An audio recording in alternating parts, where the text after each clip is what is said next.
Alright, we're live. Let's just get YouTube up and running and we're good to go.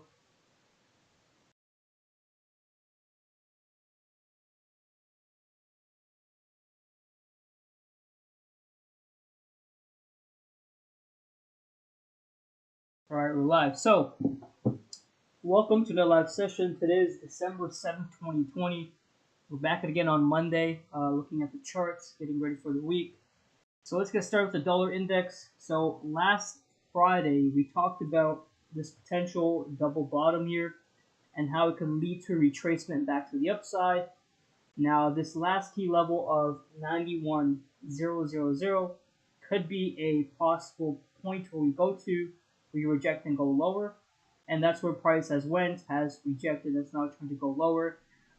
Pretty basic price action. It was going to retest the latest key level. In this case, it was this one right here. Now, if you look at the daily time frame, you can see the daily candle has a huge wick to the top. So there's a possibility we may have a wick fill to the upside just to fill out this wick before we go lower. It is a Monday. Things tend to be a bit slow. Might even be some manipulation going on Mondays. So typically we like to sit out the earlier parts of Monday and reevaluate things during the Australian session. So this pullback hopefully can lead us back down to this low, which is the neckline of the bottom, right near 90.52. So on your charts, just have 91 marked and then 90.52, and then just watch which way price breaks. If price does once again close above 91, that could pave the way for a mini rally back up to this high, which is near 91.46. So for now, I'm going to stick with my bearish stance, especially since we've gotten this rejection.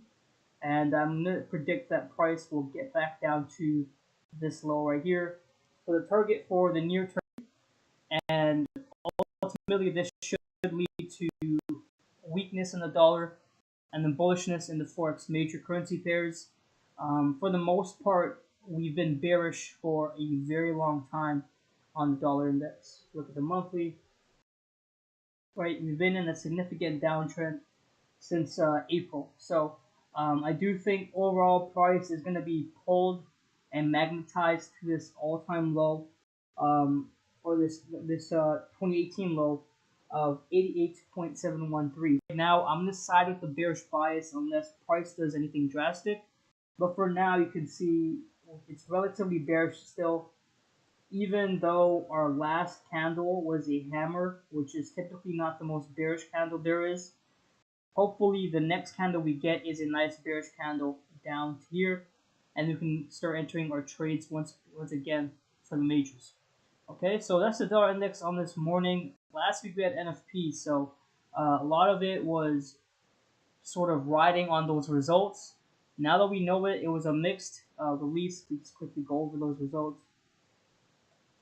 So although we didn't add as many jobs as we'd like, here is the actual versus the forecast. Unemployment rate did drop by 0.01%. So it's a mixed result, but overall we are bearish on the dollar index for many reasons, and one of them happens to be the technical analysis that we've been doing. So now that we're done with the dollar index, we have a good idea of where it's headed next. Again, it's going to be this low of 90.52. We can now move over to the majors and start focusing on those pairs and what we like to see on the charts for the majors. Okay, so I'm going to go ahead and turn off the stream right now, and we'll be back in a bit.